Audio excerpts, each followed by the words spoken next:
KFI AM 640, more stimulating talk radio. It's hour 2 of the Mo Kelly Show this Memorial Day weekend. And as you know, I am one for nostalgia. Movies of the 70s and the 80s, they shaped my growing up, and they stay with me, and maybe they stay with you as well. One of my favorite movies from my teen years is and will always be Back to the Future. When I saw that movie, it reminded me very much of the town I was living and going to school in Torrance. Hill Valley was eerily reminiscent of Torrance, California. And so there's certain characters and moments that I kind of vibe with.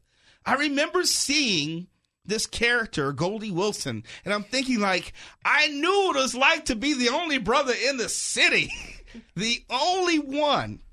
And a few months ago, or I should say about a month ago, we had on Adam Contras and also Claudia Wells, and we highlighted their work they were doing with the GolfCon charity. This weekend, there is another event connected to that. So let me first start off with Adam Contras. Adam, welcome back to the program. How are you? I'm great. How are you doing? I'm doing well. Tell me first what is going on this weekend with the GolfCon charity event, and then we'll bring Donald into the program. Well, since we talked to you, we have made a hole called Golf to the Future, and the three of us, well, actually the two of them, are going to be dedicating the hole tomorrow.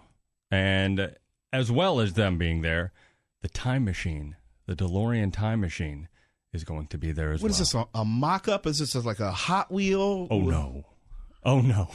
It's the real thing. It was going to be donated, and then that kind of didn't work out, so I ended up buying a DeLorean and shipping it to a builder, and he built it. You bought? I built a time machine out of a DeLorean. With a flux capacitor? Yes. I went all out. I decided, let's make a business out of this. Let's renttheDeLorean.com. I'm going to make it a business. We're going to, hopefully, or I'll sell it because I'm broke. But one of the two things are going to happen. And I built a little course for it. It actually looks like it's part of the mini golf course. So they're going to be putting off on the Golf to the Future hole with a DeLorean behind them and the fog. And I've seen it light up at night. The news is going to be there. It's going to be crazy. Oh, that's right. You said that KCBS, KCAL is going to be covering this event as well. Correct. I had a connection. I used to work on CBS, the early show, the national show, a couple years ago. And so I talked to him, and he said, "Oh man, make a press release. Let's pass it on." And they thought this was the strangest thing they had ever heard. They said, "You built a mini golf course in your backyard?" I said, "Yes." And the cast this is like Field of Dreams. It feels like that now. I remember you said it. Could I imagine it getting any bigger? I'm like, no. How could it get any bigger? And now it's getting a lot bigger. I'm actually turning people away, and it's still my backyard. I can't National news coverage, huh? Yeah. So we'll see what happens, man. I'm interested in business sponsors. I'm interested in charities, but we can't have any more people in my backyard. Then you need to find another venue. I mean, it might get to that, I'll be honest with you. But ideally, I would like it to be a very select group of people, and then the business sponsorship just gets bigger and bigger. And then if you go to GolfCon, you can watch the entire event. GolfCon.com. GolfCon.com. The episode will be up a day or two after that, and then you can see all because it's actually a tournament. We actually have real players, and we're trying for points, and there's a Final Four, and it's exciting. Now, one of the featured individuals tomorrow will be a gentleman to your left. Oh, yes. Now, when I last saw Donald Full of Love, your hair was a whole lot shorter, and you had one gold tooth.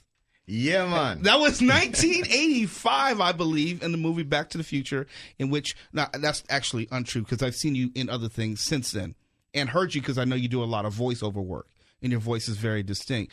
But take me back to that time in which you auditioned for that part, and when you realized that you were a part of something that was going to last in American cinema history, possibly forever.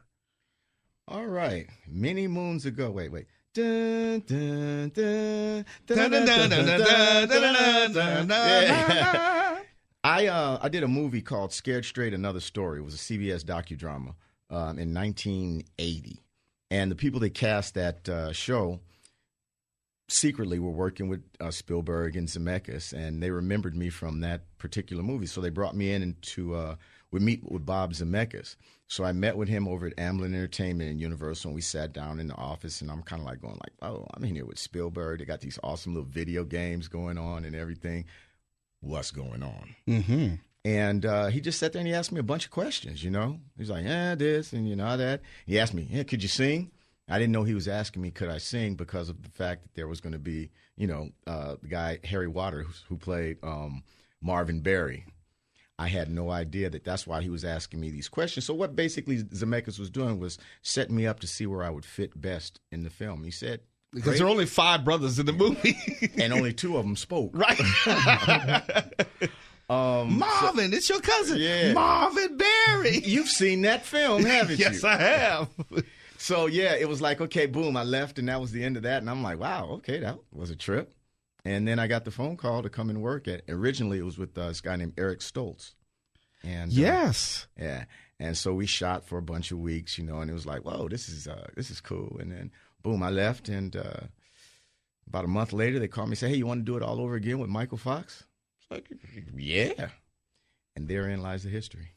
And then we had this classic line in which it's something that probably you get on a daily basis. Either someone says it to you or you hear someone say it, and it goes a little something like this.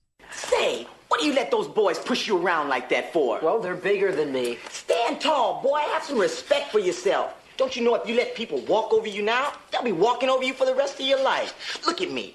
You think I'm going to spend the rest of my life in this slop house? Watch it, Goldie. No, sir. I'm going to make something of myself. I'm going to night school, and one day I'm going to be somebody. That's right. He's going to be mayor.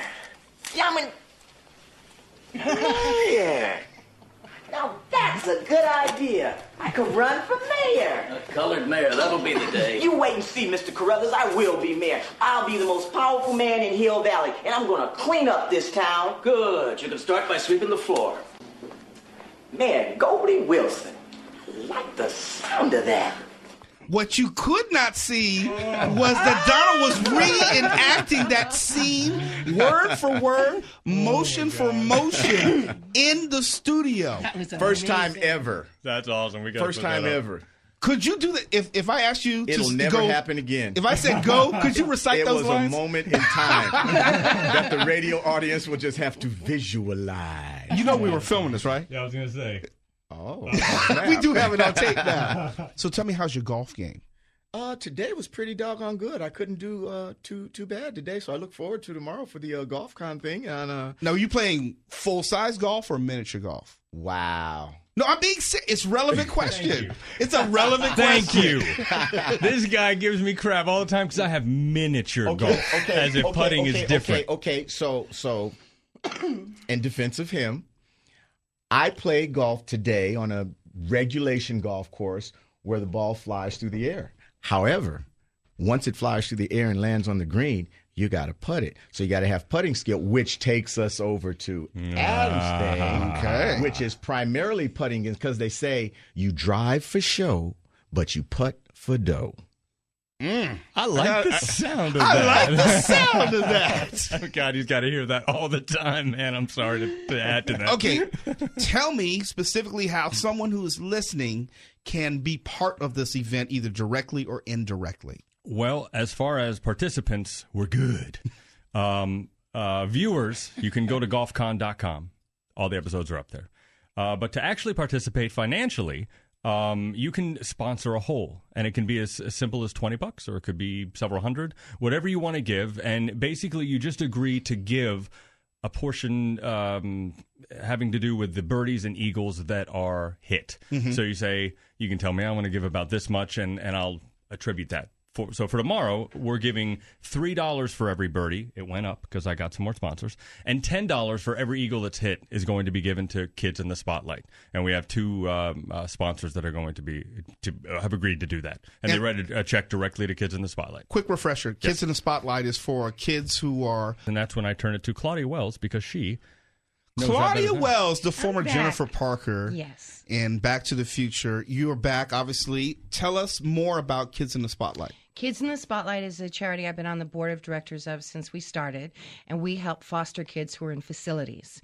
So we bring them a 10-week course where we teach them how to write an actual script, how to come up with creative ideas from their hearts, how to work as a team, how to act, how to cast. And then at the end, we bring in a professional camera crew and craft services, and we film their story. Then the last Saturday of October, we have an Oscar-type awards ceremony party for them at the Writers Guild in Beverly Hills. And we give them awards. We screen their films. There's posters. There's DVDs. We have celebrities there to help them celebrate. And it's their turn to shine. And also, some of these short films are devastating. And it teaches them to take the gook from inside and create something with it, make something good out of it. Because none of these kids are there because of what they did.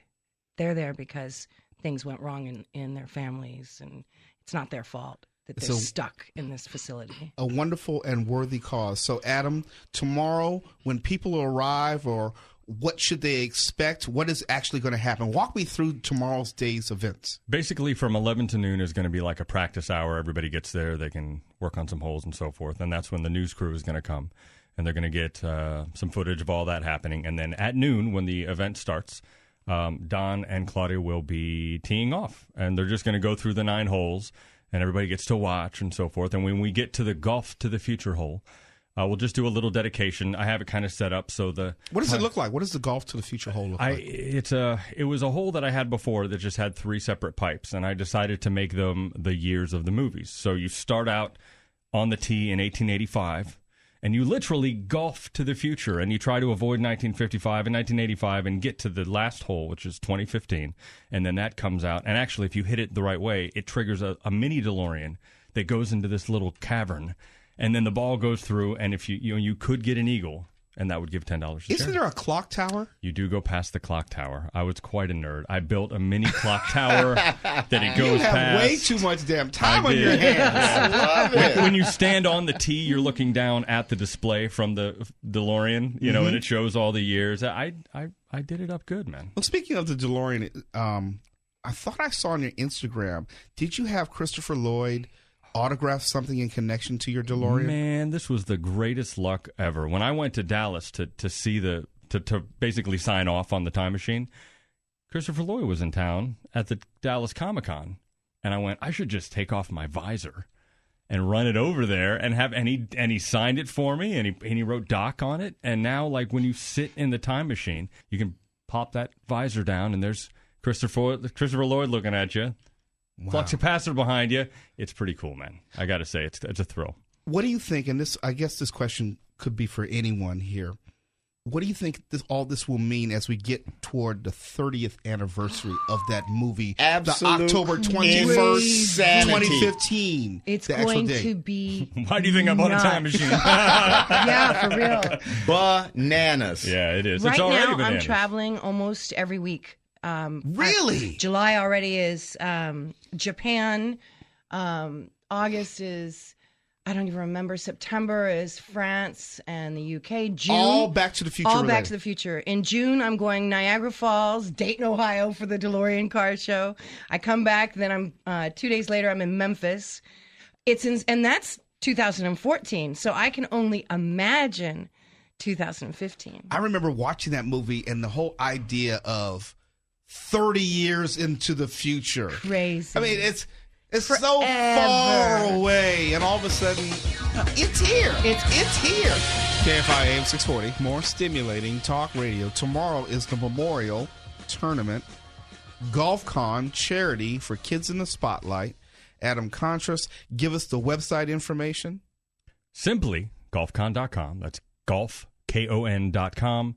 And because I sunk way too much of mine and somebody else's money into this time machine, please visit rentthedelorean.com if you'd like to rent the DeLorean. So you don't get kicked out of the house or anything? You got children to feed. We need to rent this thing now.